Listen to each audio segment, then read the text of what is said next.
Mr. Rabatel, you've been in Kosovo for almost a year now. What have you been busy with? I could focus on the handover of cases which UNMIK passed to our prosecutors and judges. What are your priorities since December 9th, since you became operational?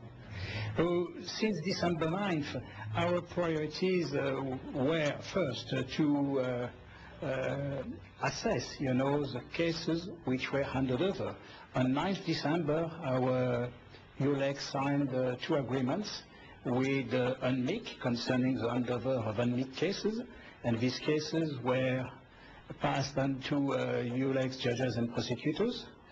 For example, for judges, 550 civil files were handed over, 250 criminal files, and for prosecutors, 250 criminal files also.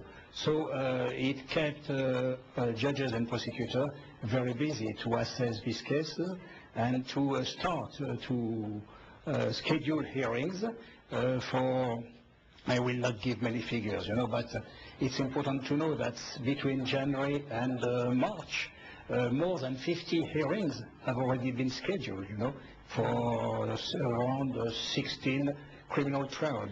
Are you satisfied with the handover from UNMIK to EULEX?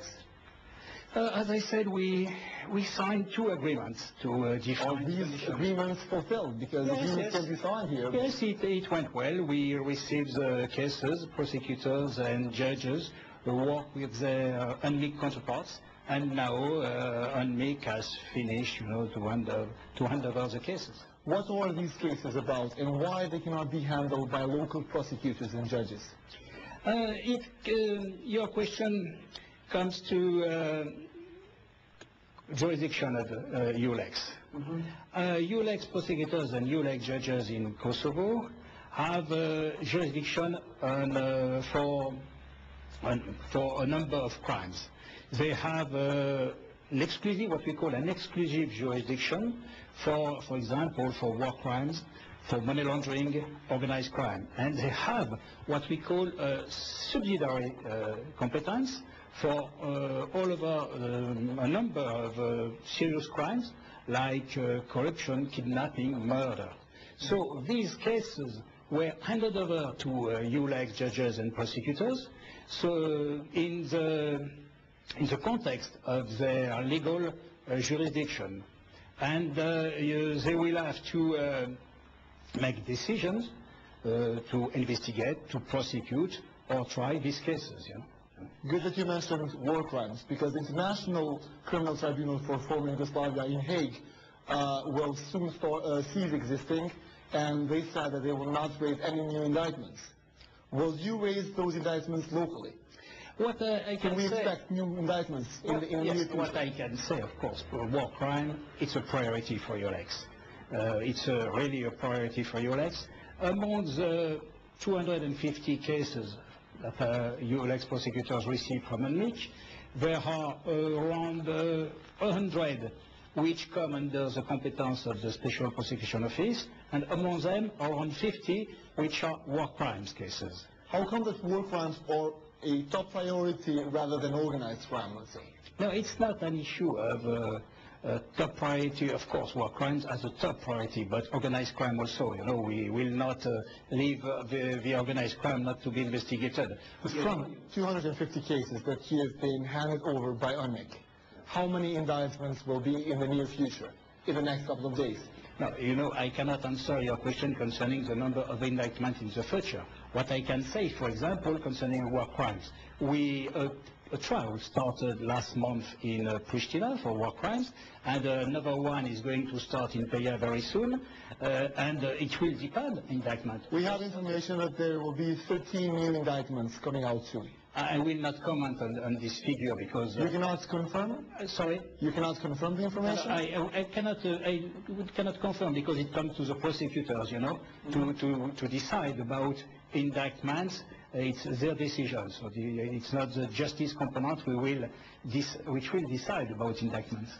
There's an overall impression in Kosovo that in UNMIK area, the war crimes cases have been prolonged and basically used to blackmail some of the people that are key in our political scene today. Will this continue with EULEX? What I can say, the other thing I can say is that EULEX is strongly committed, to investigate war crimes, to prosecute them, and to try them in the best way, It's really a priority for EULEX. I can add also that EULEX police receive around 1,200 police files from Malmik. And of course, these files will be looked at very seriously by our police and our prosecutors. But now, 10 years after the war is over, don't you think that these files are kind of old and not really updated? In what state have you received files from UNMIK? These files were received by UNMIK following the handover, the arrangement which was signed.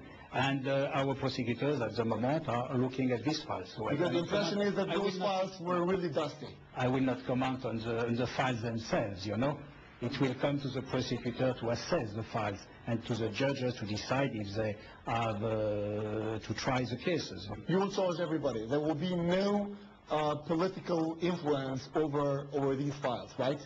No, let me confirm one thing, A strong rule of law is necessary, And rule of law means a fair justice, means that every person in a country, in a region, everywhere, is treated in the same way, The justice, for example, take corruption. But, we've been administered by UNMIK so far, and we haven't really seen this going on. We saw political cases rather being spared from justice all the time. No, please stop. If you don't mind, stop talking about UNMIK. But you receive files from them. These are UNMIK carried on investigations that you have now. I prefer, to tell you what EULEX is doing, will do, and its aim, its aim is based on the joint action of 4 February. It's a European mission, rule of law, strong rule of law mission, and of course, we are strongly committed to this, but I'm not here to comment on the past, So we have your word that there will be no political influence over these cases. EULEX makes it very clear, it's a fair justice, transparent. This is what we want to create, Bernard Rabatel, thank you very much for your interview. You are welcome.